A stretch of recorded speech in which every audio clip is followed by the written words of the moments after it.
আসসালামু আলাইকুম। কুকিং ডায়েরিতে আপনাদের সবাইকে স্বাগতম। আমি আজকে খেসারির ডাল দিয়ে দারুণ করে বড়া তৈরি করব। আমি এখানে প্রথমে ডালটাকে 5 ঘন্টার মতো ভিজিয়ে রেখেছিলাম। ভিজিয়ে রাখা ডালটাকে আমি পরিষ্কার করে ধুয়ে উঠিয়ে নিচ্ছি।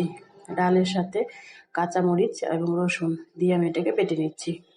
এটাকে আমি বেটে নেওয়ার পরে এখানে বাটিতে নিয়ে নিয়েছি। দিয়ে দিলাম ধনেপাতা, বেশ কিছুটা পেঁয়াজ কুচি, এর সাথে দিয়ে দিচ্ছি স্বাদ মতো লবণ, ভাজা জিরে গুঁড়া, চাট মশলা দিয়ে আমি এটাকে খুব ভালোভাবে মেখে নিচ্ছি। পেঁয়াজটা আগে মেখে নিচ্ছি, এরপরে সব একসাথে মেখে নিলাম। এরপর এভাবে হাতে অল্প করে নিয়ে এভাবে চ্যাপ্টা করে নিচ্ছি। সবগুলাকে এভাবে একে একে আমি তেলে দিয়ে দিচ্ছি বানিয়ে।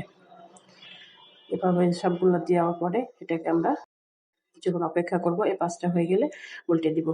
এভাবে অনেক সময় বিকেলে নাস্তা হিসেবে বানালে খেতে ভালো লাগে। ও সামনে রমজান আসছে, রমজান মাসে তো এটা আমরা অনেক সময় বানিয়ে খাই, দারুণ লাগে খেতে। তো বড়াগুলোকে আমি পাশ করে ভালোভাবে ভেজে উঠিয়ে নিচ্ছি। তো আমার বড়াটা কেমন হয়েছে অবশ্যই কমেন্ট করবেন। সবাই ভালো থাকেন। আল্লাহ হাফেজ।